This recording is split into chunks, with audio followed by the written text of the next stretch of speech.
मेरा नाम विक्रम है। मैं 26 साल का लड़का हूँ और काफ़ी हट्टा कट्टा मर्द हूँ। मेरी हाइट 5 फुट 6 इंच है। मैं काफ़ी खुश मिजाज आदमी हूँ। शायद इसीलिए मेरी दोस्ती लोगों से जल्दी हो जाती है। हमारे साथ ऐसी चीज़ें अक्सर जाने अनजाने में हो जाती है जिसे हम शायद किसी और को नहीं बता सकते। हम सबके कुछ राज होते हैं। मैं एक बड़े शहर का रहने वाला हूँ। इधर मैं और मेरा परिवार एक कॉलोनी में रहते हैं। कॉलोनी में रहने की वजह से हमारी पहचान पास पड़ोस वालों से हो गई थी और उनसे हमारे गहरे संबंध बन गए थे। मेरे पड़ोस में एक भाभी रहती है। भाभी खाने को तो काफ़ी सुंदर है। उनका रंग गेहुआ और हाइट 5 फुट 4 इंच का है। उनके 2 बच्चे भी हैं, एक लड़का और एक लड़की। लड़की बड़ी है और लड़का छोटा है। ये ब्यूटीफुल भाभी की कहानी इन्हीं भाभी की है। बाहर पढ़ाई करने के कारण मैं अक्सर घर आता जाता रहता था। ऐसे ही कॉलोनी की एक फंक्शन में मेरी पहचान उन भाभी से हुई। अब भाभी से मेरी मुलाकात ऐसे ही कभी कभार हो जाती थी। कभी वो कुछ काम से मेरे घर आया करती थी या मम्मी मुझे कुछ देने उनके घर भेज दिया करती थी। भाभी के पति सरकारी जॉब करते थे, इसलिए वह सुबह ही अपनी ड्यूटी पर चले जाते थे और बच्चे स्कूल। मेरे लिए कभी भी भाभी के लिए कोई कामुक विचार नहीं थे, जबकि वह इतनी ज़्यादा खूबसूरत है कोई भी उन पर लट्टू हो जाए। मेरे दोस्त अक्सर घर आया करते थे तो उस वक्त भाभी कभी कभी अपने घर के बाहर खड़ी होती थी तो दोस्तों की नज़र उन पर पड़ जाती थी। तब उनकी शक्ल देखने लायक होती थी। वो अक्सर मुझसे कहा करते थे, भाई तू तो जन्नत में रहता है। मैं हंसकर उनको डपट दिया करता था। अब मेरी पढ़ाई खत्म हो चुकी थी और मैं घर पर ही रहने आ गया था। कोरोना की वजह से ज़्यादा काम नहीं ढूंढ पा रहा था। ऐसे ही एक दिन भाभी ने मुझे किसी काम से घर में बुलाया। भैया जी घर पर ही थे। उन्होंने चाय के बहाने अपने बच्चों को ट्यूशन के बारे में मुझसे पूछा। मैंने हाँ कर दिया क्योंकि मेरे पास भी कोई ज़्यादा कुछ करने को नहीं था। मुझे नहीं पता था कि मेरा हाँ बोलना मेरे लिए एक दिन जैकपॉट जैसा साबित होगा। फिर मैं भाभी के बच्चों को पढ़ाने लगा। एक दिन उनके बेटे को खेलने जाना था और वह पढ़ते पढ़ते काफ़ी थक गया था। मैंने भाभी से कहा, बाबू थक गया है, उसका आज पढ़ने का मन नहीं है। भाभी ने हंसकर कहा, तो आप ही बताइए कि अब क्या करना चाहिए मास्टर जी। मैं भी कह दिया, आज इन्हें खेलने भेज दो, माइंड फ्रेश हो जाएगा उसका। उन्होंने बोला ठीक है। इतने में गुड़िया को भी गुस्सा आ गया। उसने काफ़ी जोर से बंद कर दी। वह भी खेलने जाने के लिए जिद कर रही थी तो मैंने उसे भी भेज दिया। अब घर पर सिर्फ भाभी और मैं अकेले रह गए थे। भाभी ने चाय के लिए पूछा, विक्रम चाय पीनी है। अब चाय के लिए कोई कैसे मना करें। मैंने भी कह दिया कि नेकी और पूछ पूछ। भाभी हंस पड़ी और बोली, अभी लाई। फिर चाय पीते पीते मैंने उनसे पूछा, भाभी आप इतनी पढ़ी लिखी है, आपने ट्यूशन के लिए क्यों पूछा। भाभी बोली, विक्रम मुझे समय नहीं मिलता है। मैं घर के कामों से ही इतना थक जाती हूँ कि बच्चों को पढ़ाने की स्थिति ही नहीं रहती। मुझे उनकी इस बात से इतना ज़्यादा गुस्सा आया कि इतनी सुंदर पत्नी से भला कोई आदमी कैसे इतना ज़्यादा काम करा सकता है।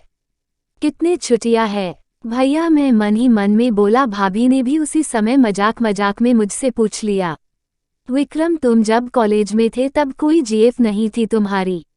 मुझे उनकी बात से हंसी आ गई और मुझे चाय पीते पीते एकदम से फाड़ा सा लग गया। मैं खसाने लगा। भाभी ने झट से मेरी पीठ को सलाया और कहा, आराम से आराम से। मैंने ऐसा क्या पूछ दिया कि तुम्हें इतनी जोर की हंसी आ गई। मैं कैसे बताता कि मुझे पढ़ाई से फुर्सत मिलती तो ध्यान देता।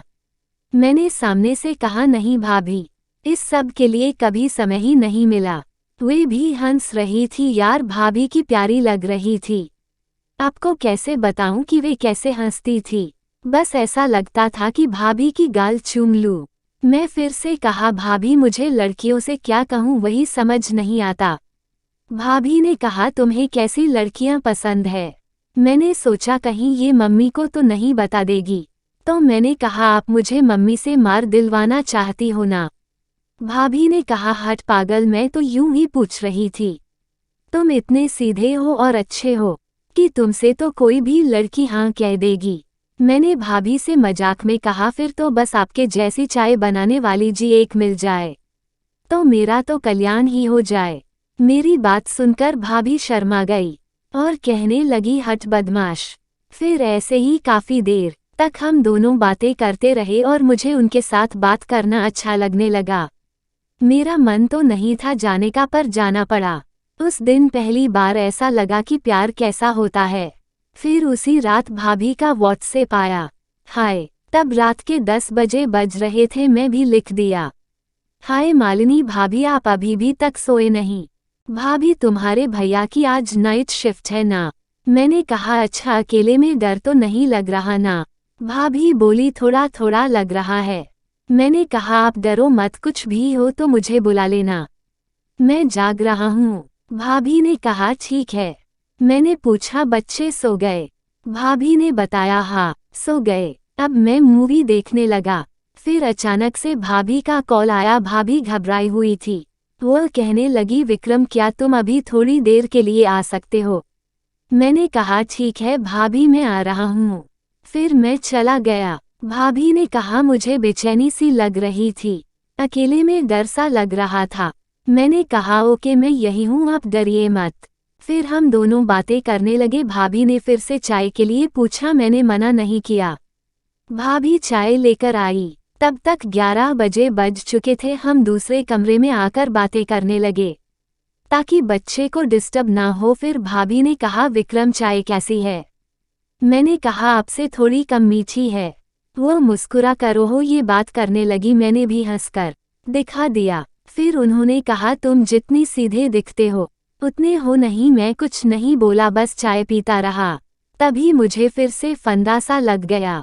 वो फिर से मेरी पीठ की थाप तपने लगी। मैंने उस वक्त पहली बार उनकी आंखों में वो देखा जो मुझे इतने दिन से नहीं दिखा था। उनकी आंखें मानो कह रही थी कि काश तुम और मैं अभी एक होते। मैं जानबूझकर और ज्यादा खांसने लगा ताकि वो मुझे थोड़ा देर तक और थपथपाए। ऐसा 5 मिनट तक चला और वो थपथपाते हुए मेरे एकदम सामने आ गई। वो मेरी पीठ को सहलाने लगी। मुझे कुछ अजीब सा लगने लगा। मैं उनकी आंखों में डूब गया।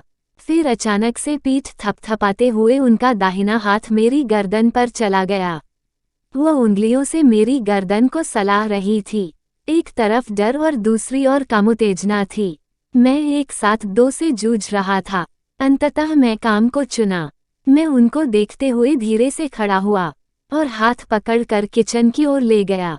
मैंने किचन का दरवाजा बंद कर दिया और भाभी के होठों को एक बार देखा और चूम लिया। तब अचानक से मुझे लगा कि यह मैंने क्या किया।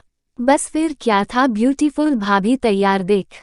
तो मैंने भाभी को गले से लगाए और उनके पूरे बदन को महसूस करने लगा। मुझको ऐसा लग रहा था कि मैं उनमें पूरा समा गया और जिसका डर था वही हुआ। उसके बाद देखते ही देखते हम दोनों एक दूसरे में समा गए।